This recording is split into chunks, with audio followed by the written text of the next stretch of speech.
Hello and welcome to Unspooled. Today, we are revisiting some of our favorite movies of 2017. Of course, we've had, 6-ish months since we did this initially at the end of last year.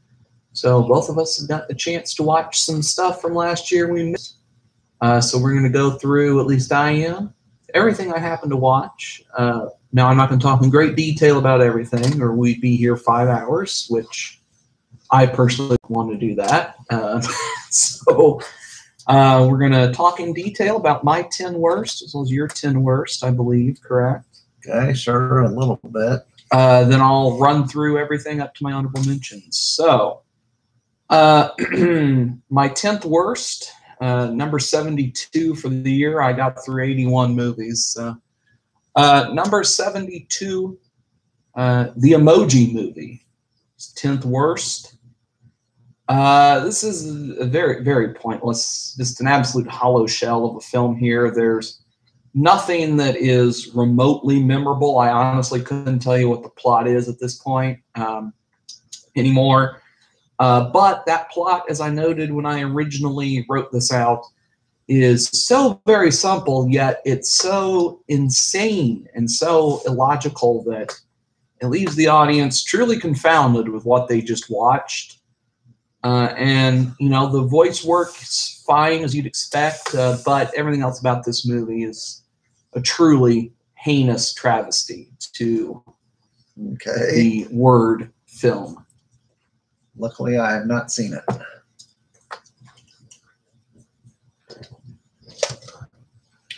So your 10th worst. Oh, my 10th worst. Oh, we're just going to go through all mine? Okay, that's fine. Well, okay. If you want to, or sure, why not? Because you got a lot more than I do. All right, at number 73, 9th worst, Good Time from the Safdie brothers.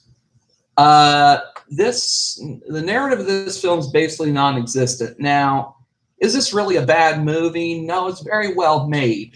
Just I don't know what the point is. So the plot is basically non-existent here. Robert Pattinson, his character's name I don't even remember.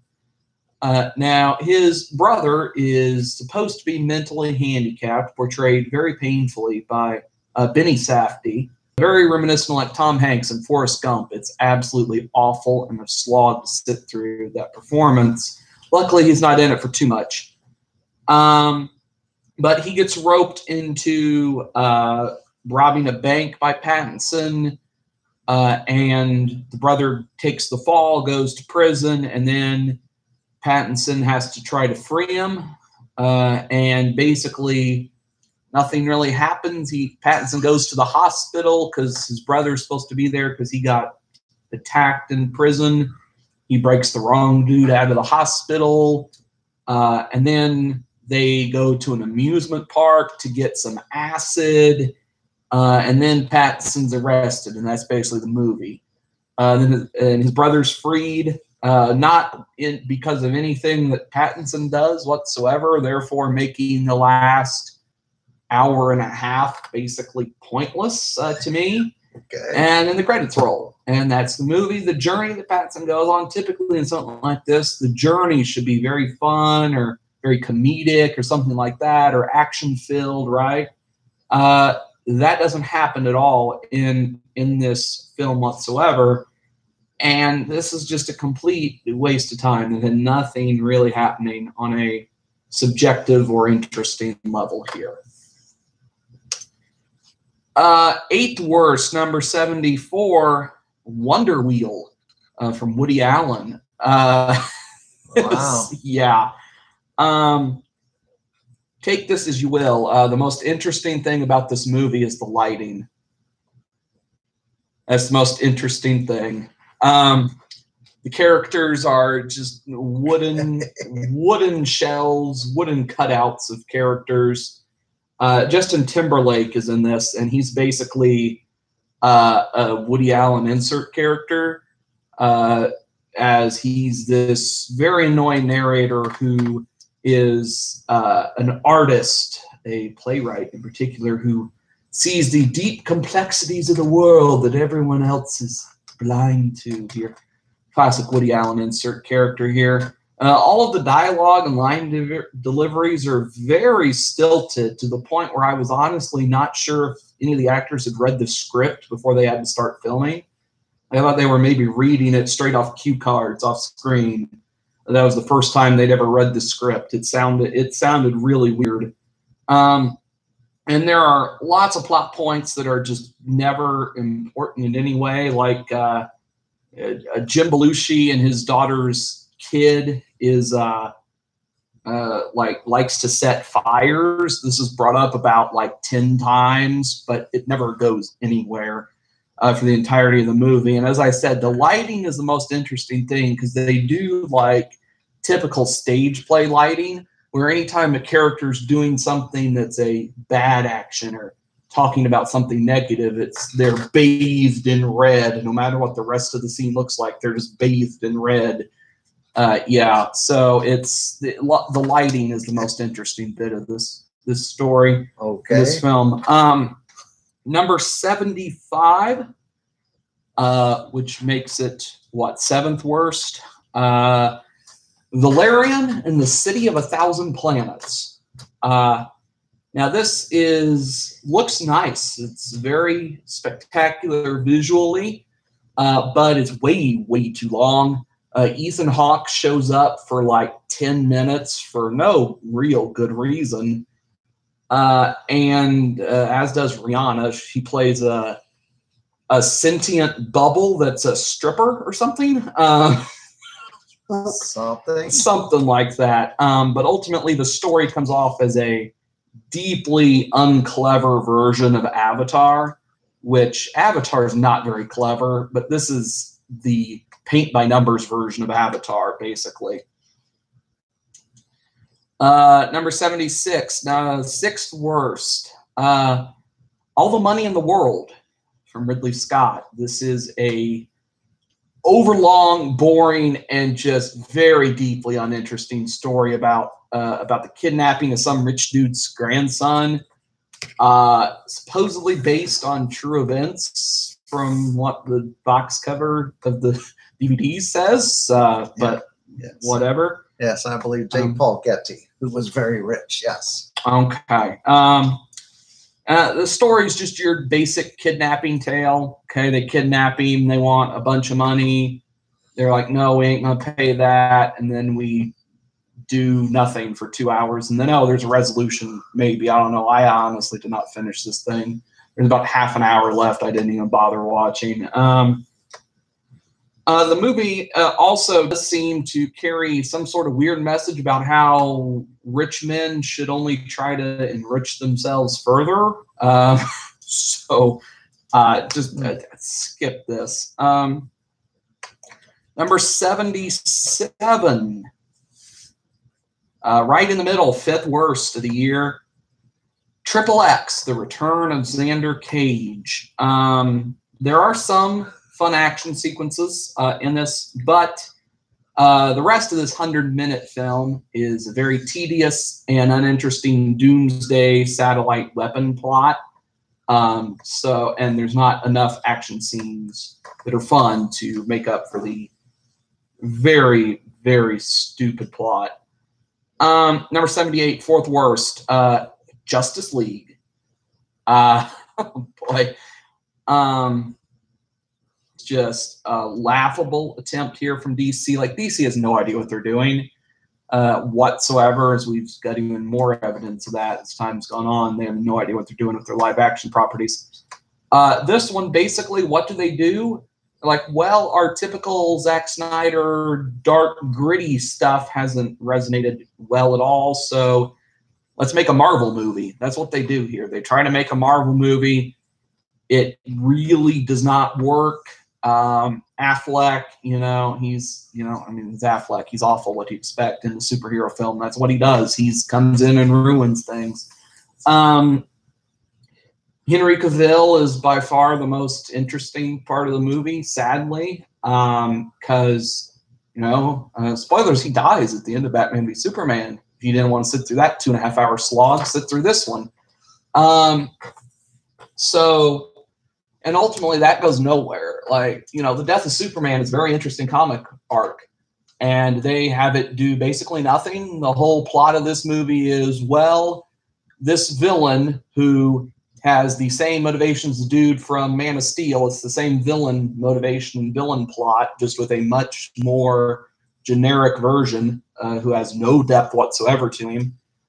It's like, well, we can't do anything. We need to resurrect Clark because we can't possibly defeat him. And then basically, so what's the point of everyone else here? Why are the rest of you even there if Clark has to do literally everything? Like, the rest of you are just in the way. Just go sit at home and let Superman do all of this, apparently. And that's the entire plot, is we must resurrect Clark. Okay, we did it. Now Clark, go punch the dude. All right, movie's over. What? Like, Flash does little to nothing in this movie. Ezra's fine, but he's basically quippy Barry Allen Flash, which is fine, but we'll see where Flashpoint goes if they do that. Cyborg is basically not a character. He's Darth Vader in Star Wars 4. He's just a giant murder bot, except he doesn't murder in this movie, but he's just a giant robot who does little to nothing.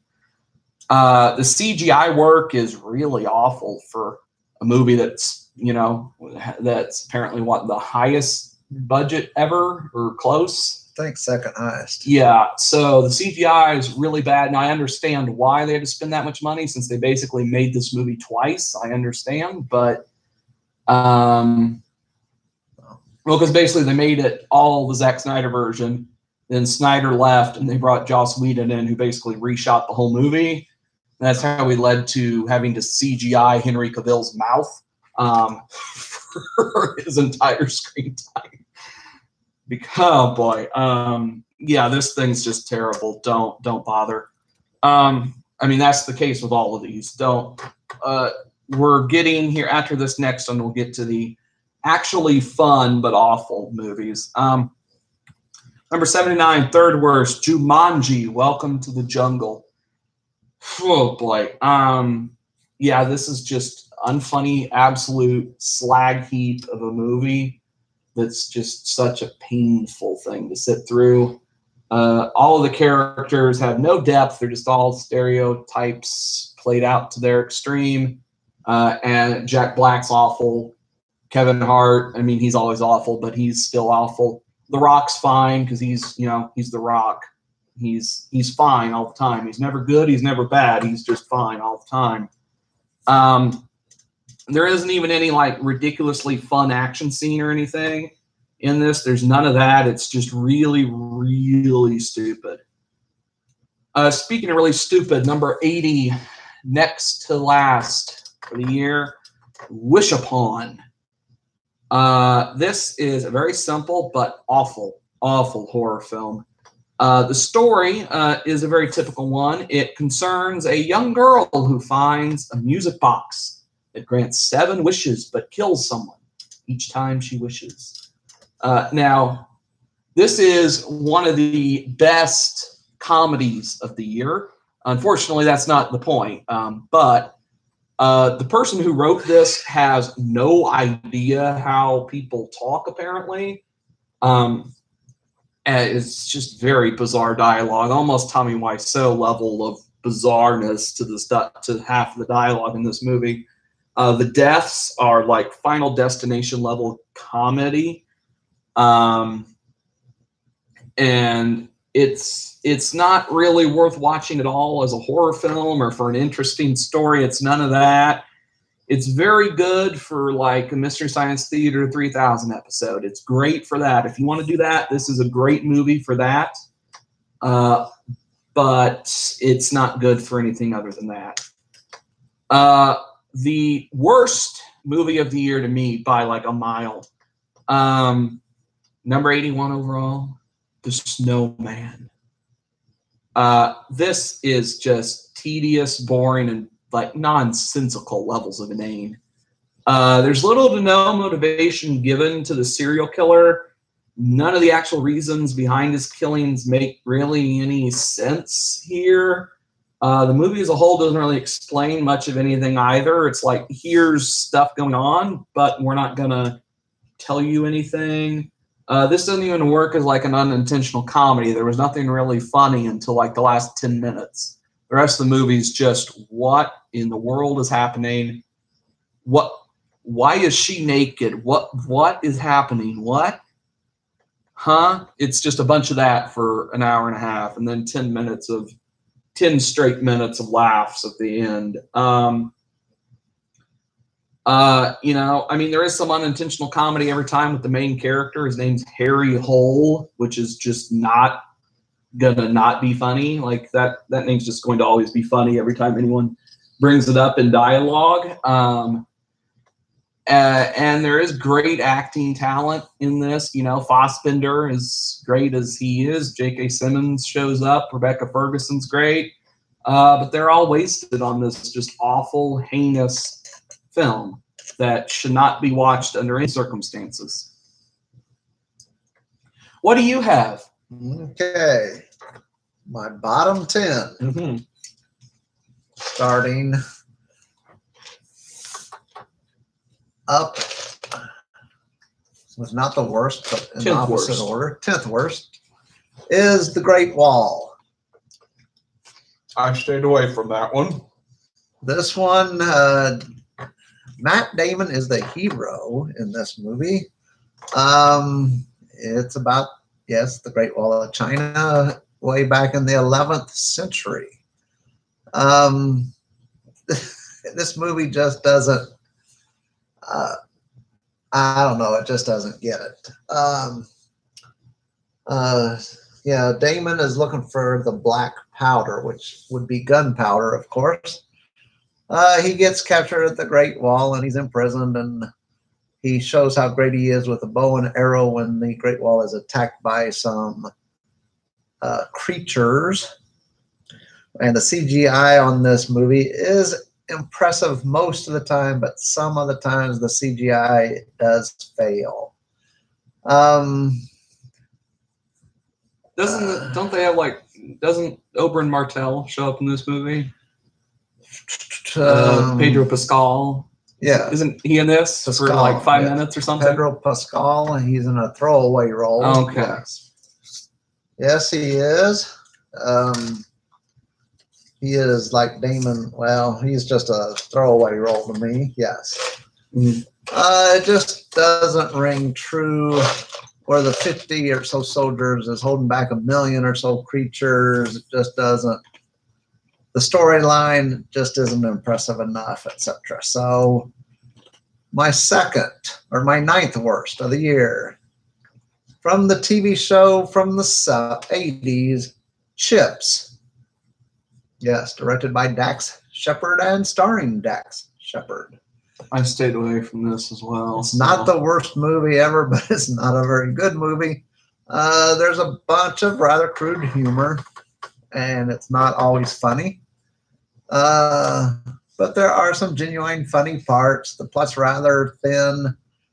It's supposed to be a comedy, and it's not that funny. So you could call it a semi-type comedy. The acting is what you would expect from these kind of actors. Not the best. There's nothing super great, but there's nothing horrible.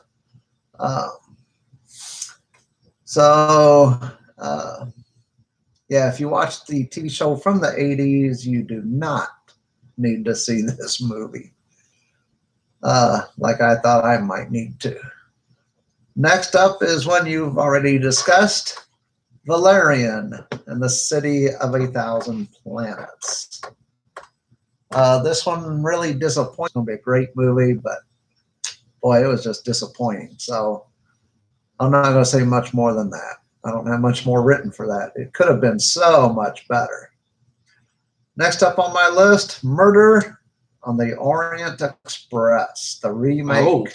Oh my! From the 70s, I think. Yeah. It was they tried to make it better than the original, but it's not that much better than the original. Honestly, you can hear the dialogue a little better, or understand the dialogue a little better, but it's still the same old kind of movie. I don't think it's much better. Next up, one you can really laugh at this movie, though that was not the intent. Geostorm. Yes. I don't know this one. I think Gerard Butler just tries to make awful stuff at this point. That's my only explanation for what he's doing anymore. Okay. Yeah, someone takes over the weather. Apparently we control the weather now with some satellites, and someone takes over those satellites and starts making natural disasters, which I guess since we control the weather, they're not really natural anymore. But it's just such a funny movie that you can laugh at. So if you want to go for a comedy, go see Geostorm. Next up for me, Pitch Perfect 3. Brief side note, Geostorm also, there's a great How Did This Get Made episode on Geostorm. If you care for that. Pitch Perfect 3. If you've seen the first two, you've seen this one practically. It's the same old stuff. It's really getting kind of boring by now for me. Here's a group of people who, a cappella singers and dancers, I guess. They haven't seen each other. They haven't practiced these routines in the last 3 years, but they get together and they're perfect. Yeah, okay, I see that happening. All their moves are choreographed perfectly, and though they haven't even practiced for 3 years together, that ain't happening, sorry. Next up, Steven Spielberg with The Post. So this is my 7th. No, I want to keep track anymore. It's my 4th worst. Okay. The 4th worst, The Post. It's about the 4th estate, which is newspapers, the press. And it just could have been so much better about the topic of freedom of the press. Tom Hanks, Meryl Streep, right there you would think, wow, this could be really good, but it's too long, it's too boring. Next up, boy, here's one. My next one is the 3rd worst for me for the year. They tried to fit 4,200 pages into one movie. Oh. The Dark Tower. Trust me, it didn't work. Not really that they tried to fit all 8 books. What they did was about the first book and then the sequel to the last book, which is kind of strange, really. And you can tell because the storyline is kind of confusing throughout, but some good acting by Matthew McConaughey. Good acting by Idris Elba. Yes, I didn't write down his name. Sorry there, man. Oh yeah, I did. Idris and McConaughey are great in their parts. Yeah, they act pretty good, but boy, this was a movie that the lighting is really terrible. Some of the effects on some of the fighting is funny. Really, because you can see the model. It's a model. It's not really Idris or McConaughey, and it just flops over when they fight. Oh, it's funny, but it's really sad. Next up, you've already discussed my 2nd worst movie of the year. For me, Justice League. Basically, I just say, a $300 million movie, where did all that money go? And I guess since you say they did shoot the movie twice over, well, more or less. So, it's not like the Han Solo movie where they literally reshot the entire thing, but that might be why. Maybe it was only $150 million. It still doesn't look like it should have cost $150 million. It's a sad movie. And the worst one for me for the year so far, The Mummy by Tom Cruise, starring Tom Cruise. Sorry. Boy, The Mummy. I really wanted this one to be good. I'm not sure Tom Cruise makes any good movies anymore, but Mission Impossible, Edge of Tomorrow. Is that too long ago to count as now? Or I haven't seen that one, okay. So This is supposed to be the first movie of Universal Studios' Dark Universe. Well, good luck with that after this movie. Well, that's like the third time they've tried that now. It's not going to get off on a very good foot with this. They tried a Dracula one. They tried a Frankenstein one. Now they've tried a Mummy one. All three to launch it. Yeah.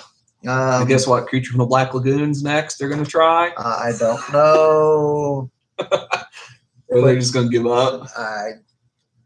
They need to give up, apparently, because they're not doing well. The Mummy this time is played by a woman. It just doesn't come off as scary as the earlier ones with, like, Brendan Fraser. No, that one's not scary at all. But boy, this, I don't know what else to say about the Mummy. It's filmed. There's a lot of dark scenes, which a lot of movies seem to have.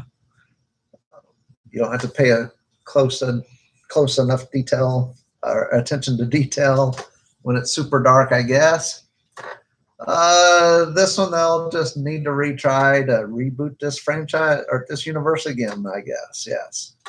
Okay, there's my bottom 10. all right.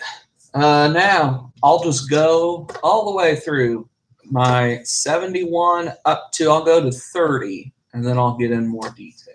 So, Okay. number 71, The Florida Project. Number 70, Downsizing. Number 69, Going in Style. 68, Leatherface. 67, The Post. 66, Life.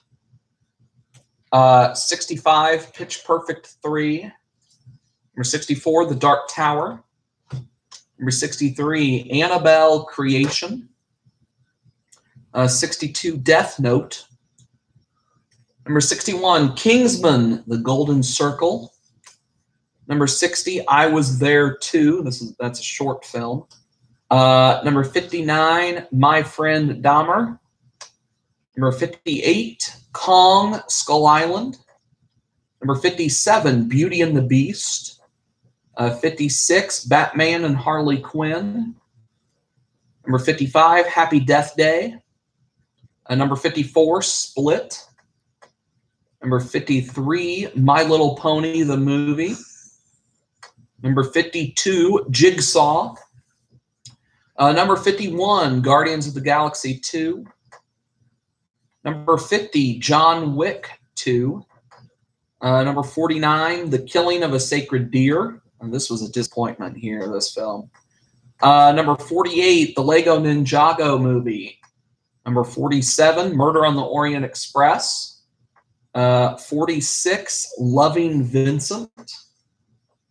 Number 45, It. Number 44, Suburbicon. Number 43, Personal Shopper. Number 42, What Happened to Monday.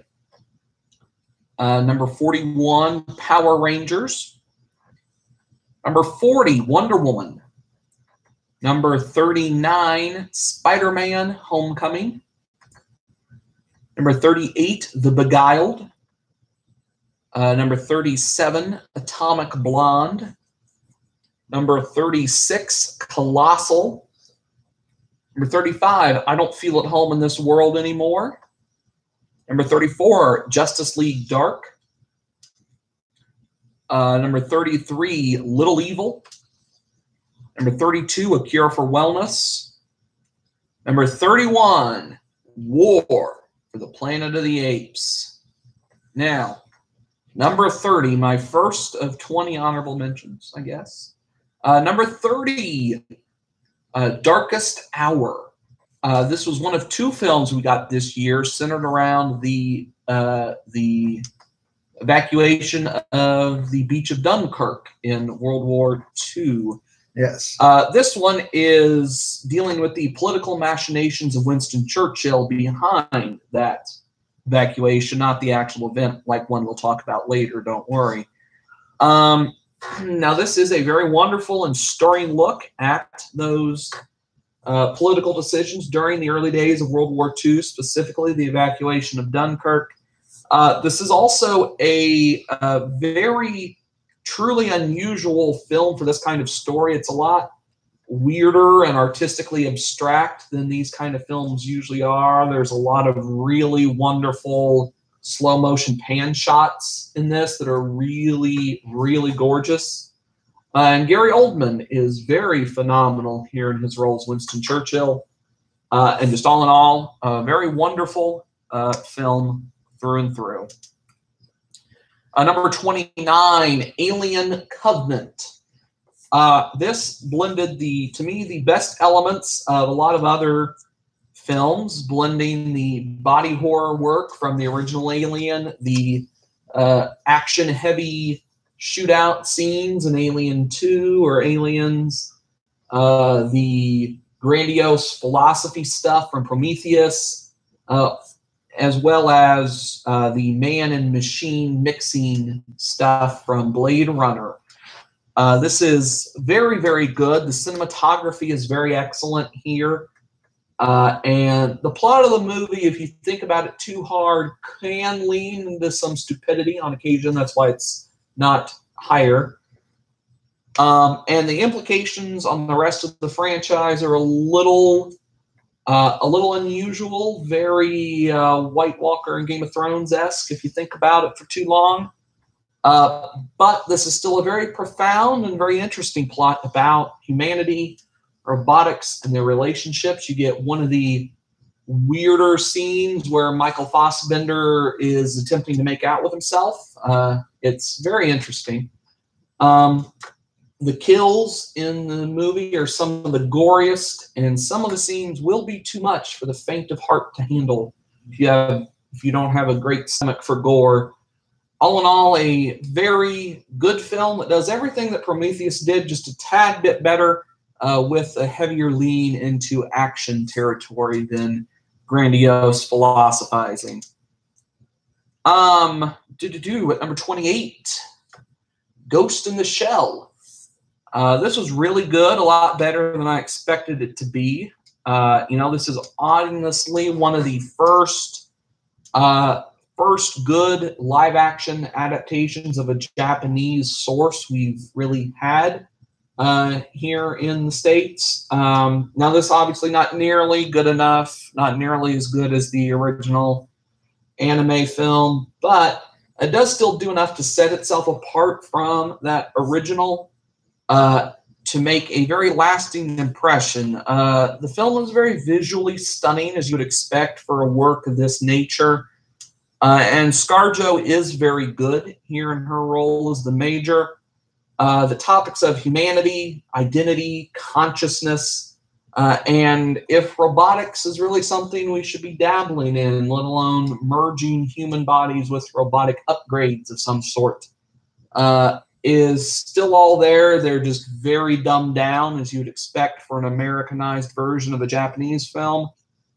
But they're still there enough to make it a intellectually engaging film, as well as a very visually impressive work. At number 26, Along with the Gods, The Two Worlds. This is a South Korean fantasy epic, is what this is. And this has some great special effects work and a remarkably emotional story near the end. It is a tad bit too long. This is about 2.5 hours. Could have lost about 10-15 minutes and it'd been even better. But they combine for a very wonderful and very intellectually stimulating journey through a hyper fantasy version of the Buddhist afterlife. Very, very good. Quite enjoyed this film a lot. Number 25, Marjorie Prime.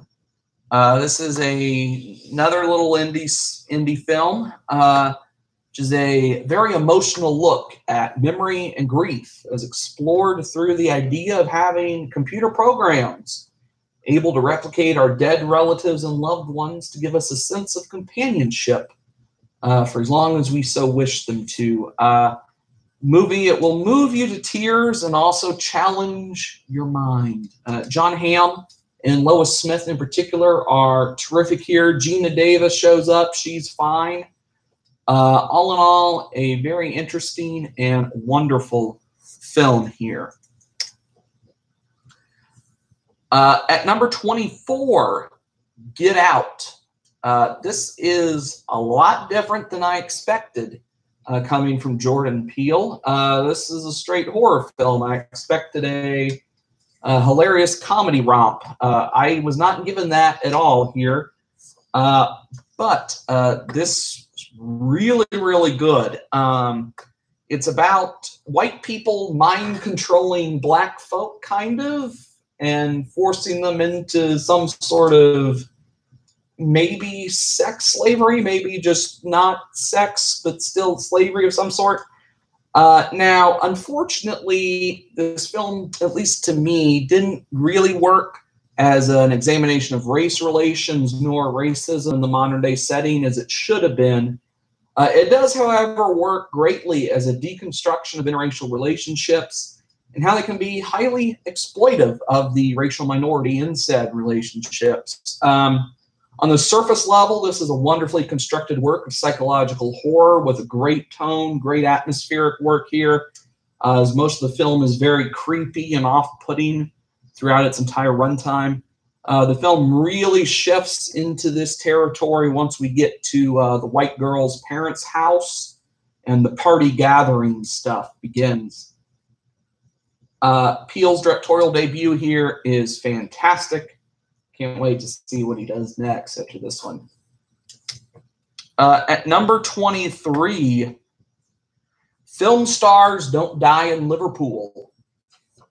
This was another very stunning and emotional exploration of grief. Again, another one of these.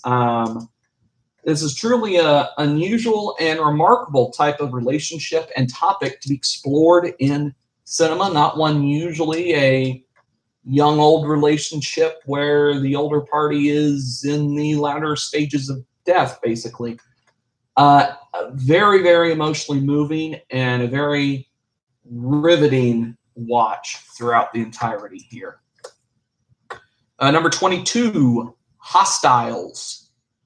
Now, this is a beautifully shot, yet very simplistic Western about a white captain, played wonderfully by Christian Bale, having to escort a Native American chief and his family back to their native land. The themes of forgiveness, redemption, and duty are explored very simply but very effective throughout this film.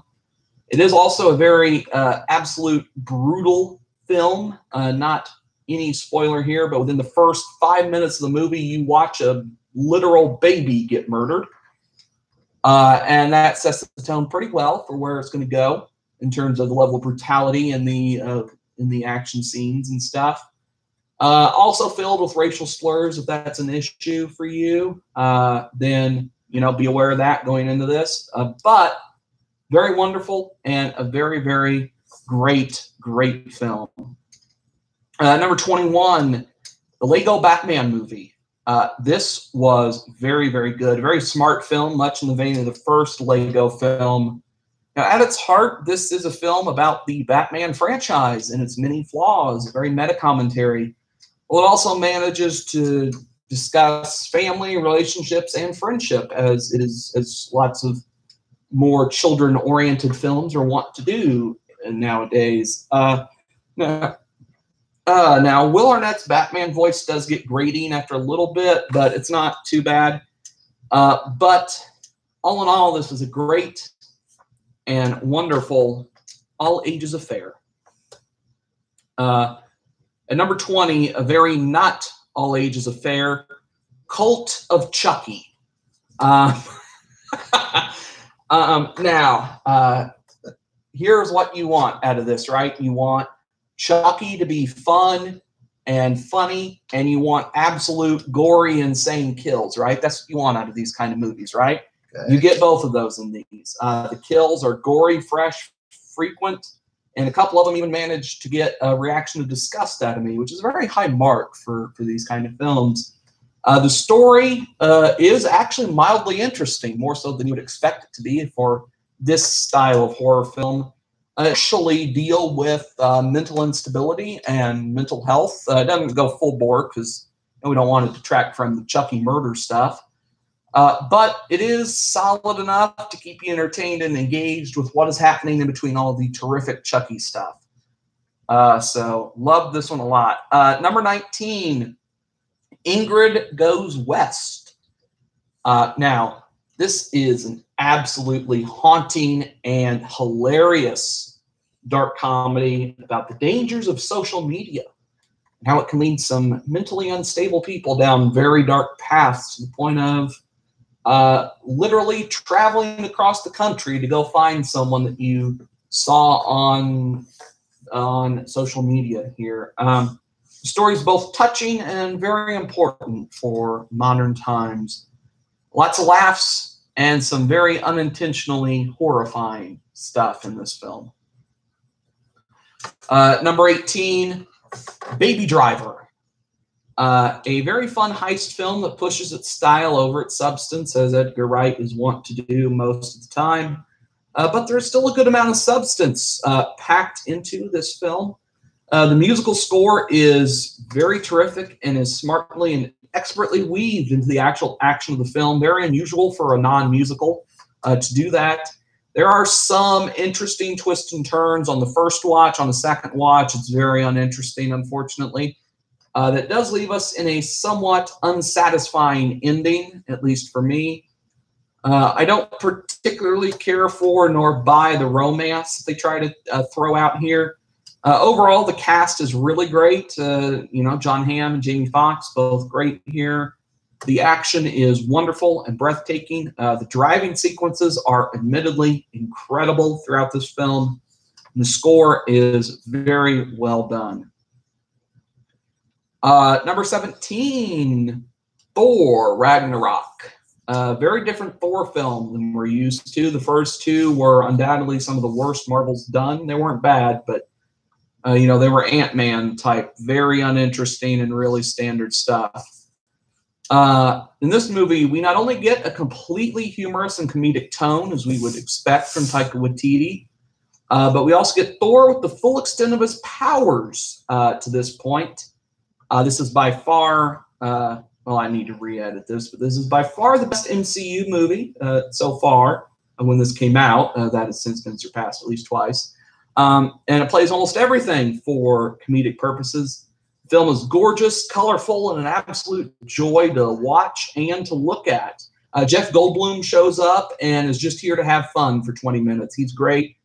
And I hope that both Marvel and DC learn from this film, as we've seen Marvel has already a bit. Just allow their properties and movies to be more fun and good instead of one or the other or neither. Very great here. Number 16, Lady Bird. Now, this is a very funny and heartwarming tale of teenage relationships, both the parent-child relationship as well as relationships with same-age peers. Very, very great here. I particularly enjoyed this film. I found it very funny. I didn't like parts, admittedly. Lucas Hedges, I think, shows up for like 10 minutes, is introduced. We get the reveal of him banging some dude in the bathroom. And then he comes out to Lady Bird, and then he's done with the movie. Like, it's, huh? That story is a little more interesting. Can we get more with that one, please, people? Unfortunately, no. But the story we do get is still very nice. I could have done without Chalamet in here, but he's fine. But all in all, I did enjoy this film quite a bit, obviously. Number 15, 3 Billboards Outside Ebbing, Missouri. This movie went down when I rewatched it, but it is still a very good character portrait of a murder victim's mother. I found this to be a very profoundly moving film, even on a rewatch. And the ending is particularly spectacular, as is the entirety of the acting throughout the whole film. Sam Rockwell, of course, is great, as you would expect him to be. The only downside is that most of the plot involving the head of the ad agency goes like nowhere, basically. And also, like, Peter Dinklage shows up for like 10 minutes. He saves her. I mean, yeah, but he doesn't really he's not terribly important, but No, you know, no, not really. I enjoy seeing Peter Dinklage whenever I can, so it's fine. But all in all, very good, although it does get a little knocked down on the second watch. Number 14, The Disaster Artist. This is another terrific comedy, a very solid exploration of the making of one of the best bad movies ever made, The Room. Now, unfortunately, the movie does somewhat fall victim to quote-unquote sainthood syndrome, as I've termed it, as Tommy Wiseau is basically painted as a misunderstood genius rather than as an exploitative jerk, as he is in the book this is based on. But that aside, this is still a very great film about filmmaking, and very, very funny throughout. Number 13, I, Tonya. This also fell victim to sainthood syndrome, as Tonya Harding is basically painted as this could never do anything wrong saint throughout most of the runtime. And that's probably not the entire truth. You know, I don't know. But nonetheless, this is a great movie, a very dark comedy about a tragic figure that is a deconstruction of the American dream, and works very well as that. Speaking of deconstructions of the American dream, at number 12, Molly's Game. This is a thoughtful and fascinating look at the life of Molly Bloom, a former skier who, after suffering a major injury, is involved with running one of the most high-stakes poker games in all of the United States. Now, in standard Aaron Sorkin fashion, he wrote this as well as directed this, his directorial debut. As is standard for him with his writing, there's a lot of very fascinating subplots that are pretty inconsequential to the overall story, but flesh out the characters and really make this feel more so like a filmed version of real life than just events in a movie. The film is a teensy bit too long. Could have done with a little bit of trimming, maybe 5 or 8 minutes roughly, but is still an absolutely riveting and terrific watch throughout this entire film. My final honorable mention, number 11, Coco. I've talked about this a lot, but it's beautiful, lavish animation that rivals some of Pixar's finest work. Very stunning exploration of family and artistry that is truly moving and truly profound. Now, other than, you know, some of the minor issues I have on a rewatch where some of the plot is a little tedious when you know where it's going, I truly enjoyed everything else, from the very heartwarming ending to the tearjerker scene just 5 minutes prior to said ending. The idea of the afterlife as presented in here is a very fascinating one, as it does posit a scenario where people live on as spirits until they're forgotten in the real world, and then they completely fade away from all realities, a quote-unquote second death, if you will. There's also some stuff about social class and wealth weaved in here, through the portrayal of Ernesto de la Cruz, a musical god who resides in a lavish mansion and has his own private security force, even in the afterlife. You know, something about maybe how being rich and successful is an eternal thing, and once you get rich, you never stop being rich. But very, very wonderful. Loved this one. But did not make the top 10. So, what honorable mentions would you like to mention? Any? Well, I will go from 36 up to 10 or 11. Okay. I'll do most of them pretty quick, just like you did, and I'll discuss a few maybe. Number 36 for me, Ghost in the Shell. 35, Suburbicon. Number 34, Happy Death Day. This is one when we discussed Justice League on a $300 million budget. Happy Death Day was shot on a $5 million budget. They did an excellent job with that $5 million. 33, Despicable Me 3. Number 32, the Lego Ninjago movie. Number 31, Annabelle Creation. Number 30, the Power Rangers movie, the reboot of the franchise. Number 29, Beauty and the Beast. Yes, another remake or a reboot, maybe. I'm not sure which one it was. Neither. Okay, neither. It's a live action adaptation. It's a bit different. Live action adaptation. Okay, number 28, Colossal. Pretty weird premise on that one. Number 27, Film Stars Don't Die in Liverpool. Number 26, Monster Trucks. It's a good ideal of a movie. It could have been pulled off a little bit better. Number 25, Stephen King's It. Yes. Number 24, Guardians of the Galaxy 2. 23, Wonder Woman. Number 22, Going in Style. 21, John Wick, Chapter 2. Number 20, The Boss Baby. This is another one with a really weird ideal. It's way out there. Number 19, the end of the new trilogy, War for the Planet of the Apes. Done very good. CGI is excellent. Number 18, Atomic Blonde. Number 17, The Founder. A story about Ray Kroc and the founding of McDonald's. Michael Keaton is very good in this movie. At number 16, I, Tanya. And yes, the truth is out there. You may know that from another TV series. The truth is out there, but this movie does not probably show the real truth of the story. Number 15 for me, Dunkirk. I'm sure you will discuss Dunkirk later. Don't worry. Number 14, another one I'm sure you will discuss later, Logan. Number 13, Spider-Man Homecoming.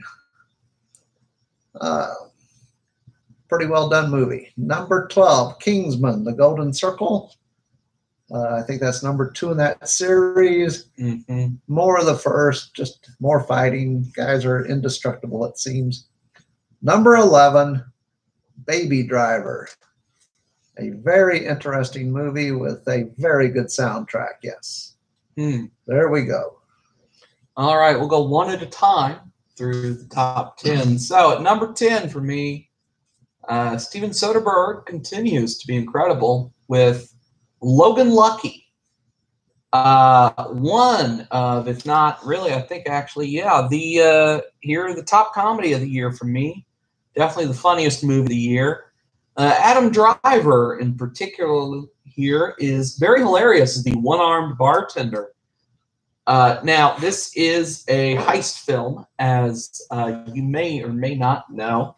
Heist movie, and the central plot element of the film, of course, is actually done and pulled off in a way that almost seems somewhat realistic here. They rob a race track during a big race, and it seems minorly plausible. Probably not. They break out of prison a little too easily, probably, but it seems somewhat realistic, and there is a third act twist, and it left me absolutely floored when it was pulled off. So very, very great one here. Loved it. Okay, number 10 for me, 3 Billboards Outside Ebbing, Missouri. Frances McDormand, I believe, won an Oscar for Best Actress. Yeah. Sam Rockwell, I believe, won the Oscar for Best Supporting Actor. At least he was nominated. This is a very good movie. It just seems to make McDormand, she's the one that buys the 3 billboards and complains about the murder of her child. on the billboards, which they make it like she's the bad person in this, and you know, it's kind of a far-fetched movie or plot line, but they've done it real well. Did really good. 3 billboards outside Ebbing, Missouri. Number 9 for me, Call Me by Your Name. A beautiful, very stunning romance. Now, the sheer genius of this film, as well as part of my issue with it, is that the conflict traditionally found in this kind of a gay romance, you know, the typical exterior ones, would be disapproving parents or religion or community in some way, are not in this film. They do not appear to be issues whatsoever, to the point where Elio and Timothy Chalamet's parents are openly encouraging him with his newfound attraction to this man he just met. It does feel slightly idyllic, much like David Levithan's Boy Meets Boy book, which is a terrific one. But it does still come across as genuine. The only real conflict in this film is Elio's own internal struggles with his newfound attraction to this man he just met.